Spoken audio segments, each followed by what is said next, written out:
Muy buenas, hoy vamos a hacer el tema el sustantivo. Definición. El sustantivo es una categoría léxica que se define en función de los siguientes criterios. Tenemos el morfológico, sintáctico, el semántico y el lexicológico. ¿Qué nos dice el morfológico? El sustantivo presenta género y número. Además, participa en procesos morfológicos de derivación. Por ejemplo, tenemos sacacorchos, portalámparas. Esto quiere decir que hay fusión de dos raíces o morfemas léxicos, que es corcho y, el verbo sacar, de saca corchos, ¿no?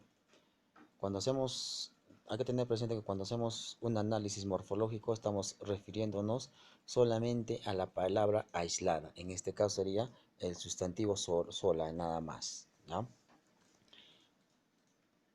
Criterio sintáctico. Forma grupos nominales capaces de contraer varias funciones sintácticas, tales como la de sujeto, objeto directo, entre otras, cuando estamos hablando del sustantivo. Es decir, cuál es su función del sustantivo según donde esté ubicada en la oración. Puede ser objeto directo o puede ser el núcleo del sujeto también, ¿no es cierto? Muy bien. Semánticamente representa conceptualmente seres o entidades.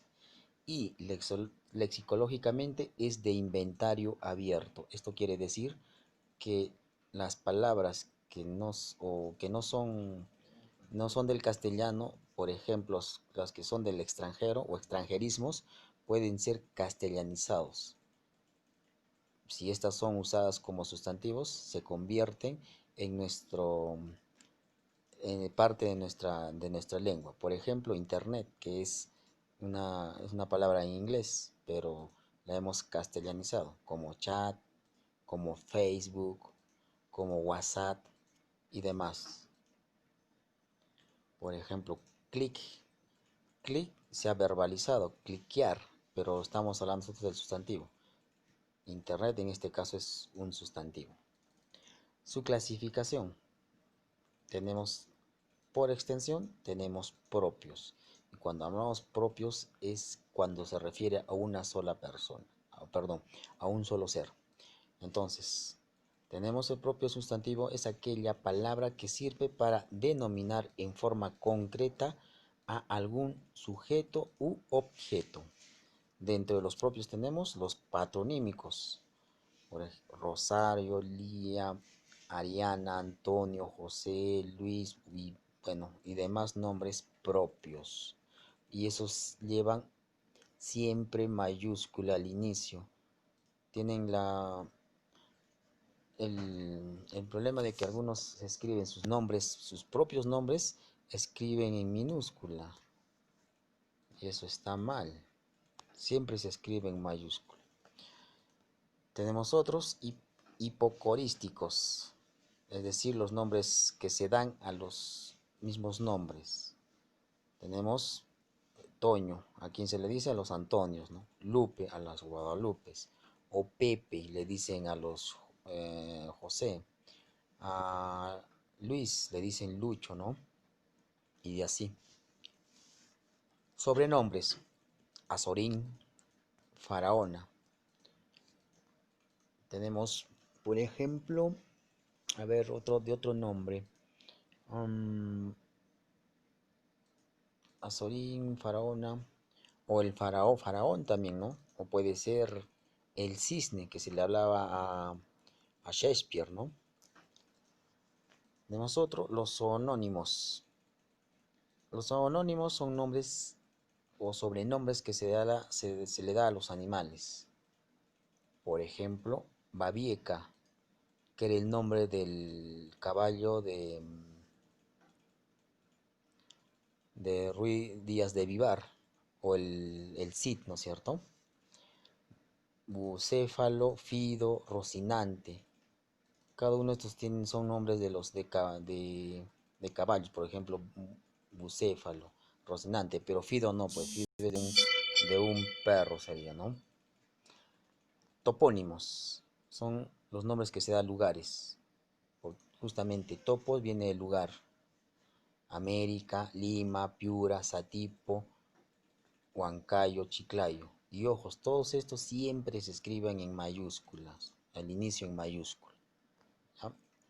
Hay que tener muy en claro que los sustantivos propios carecen de significado, pues no se puede atribuir rasgos de contenido. Esta es la razón de que los nombres propios no aparezcan en los diccionarios. Además, no poseen intención ni extensión. Entre los nombres es posible establecer relaciones léxicas: hiperonimia, hiponimia, sinonimia, antonimia u homonimia, que ya hemos visto en algunos temas, tanto en lenguaje como en razonamiento verbal.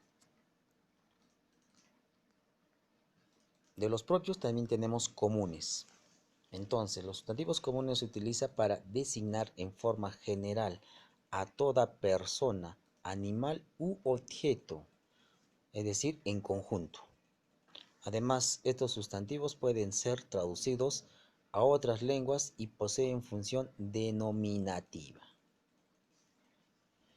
Por su naturaleza, tenemos concretos y abstractos. Tan solo el título ya nos dice a qué hace referencia. Concreto, algo que sí podemos percibir, ¿no?, con nuestros sentidos. Tenemos, por ejemplo, colegio, árbol, cama, conejo, bueno, todo lo que ustedes puedan percibir con los sentidos. Y los abstractos son son las que tienen cualidades, designan acciones generales, procesos o cualidades que se atribuye tanto a las personas, animales o cosas. Por ejemplo, tenemos valor, amor, reproducción, belleza, fealdad, si desean. Generalmente estos sustantivos no son captados por nuestros sentidos. Por ejemplo, altura, blancura, amor, desamor, si desean. Las tenemos como conceptos, mas no podemos tocar o percibir con nuestros sentidos. Al menos con nuestros 5 sentidos no las podemos percibir, ¿no? Por su cantidad, tenemos individuales y colectivos. Como bien nos dice también sus denominaciones: individuales, a uno solo. Designan en singular un elemento único. Tenemos lápiz, borrador, pizarra, bueno, qué sé yo, puede ser colegio, árbol, bueno. Colectivos. Designan en singular el conjunto de elementos. Piara hace referencia a quién, a un conjunto de cerdos. Belamén, Mayoca, Resma y demás. Hay que tener en cuenta que los sustantivos pueden ser colectivos léxicos, ¿no? Es decir, no poseen estructuras morfológicas que exprese colectividad, y colectivos morfológicos. Hay que hacer una diferencia entre los colectivos léxicos y los colectivos morfológicos. Ya dijimos que el colectivo léxico en su estructura no posee colectividad en su estructura, por ejemplo, Piara. Y los colectivos morfológicos se forman con sufijos que designan grupos.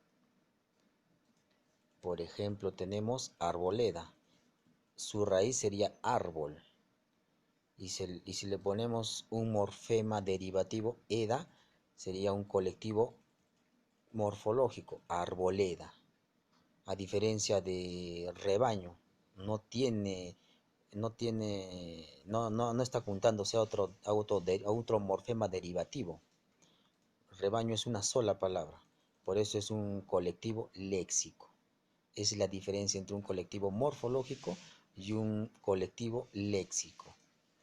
Repito, mientras en el colectivo morfológico tiene un morfema léxico. El ejemplo que tenemos es arboleda, porque su raíz es árbol. Cuando decimos arboleda nos hace una idea, es un conjunto de árboles. A diferencia de rebaño, rebaño es una sola palabra. Todo eso es un solo léxico. No podemos reducirlo, porque si reba no nos dice nada, ¿no? Por eso, toda esa palabra es un solo colectivo. Por eso es colectivo léxico. No tiene necesidad de juntarse con un morfema derivativo. a diferencia del colectivo morfológico. Muy bien, entonces tenemos por su origen primitivos, algo así como les estaba explicando en la anterior sobre arboleda. Primitivos son las palabras que ya no tienen más división morfológicamente. Esto quiere decir que solas ya tienen un significado pleno, ya no proceden de otras palabras. Por ejemplo, tenemos mar, viento, flor, llave, y del anterior que les había comentado, árbol. Y derivativos. Ahí ya se les pone otro morfema para que nos dé la idea de algo más. Por ejemplo, de mar tendríamos marea. De árbol podríamos decir arboleda. De llave, llavero, acá tenemos florero, moblaje, ¿no? Por su estructura, tenemos simples y compuestos. Los simples son los que poseen una sola raíz o un morfema lexical. Zapatero, florería, cama, solo una sola raíz. ¿Listo? Mientras los compuestos son los que poseen dos o más raíces. Por ejemplo, cubrecama, sacacorchos, pisapapeles. Y por último, tenemos a otra clase de sustantivos. Entre ellos tenemos los contables, no contables, eventivos, cuantitativos. Entonces, los contables designan cantidad que se pueden enumerar. Por ejemplo, pan.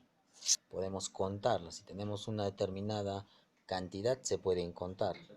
Al igual que los planetas podemos contarlas. La forma, los dedos, ¿no?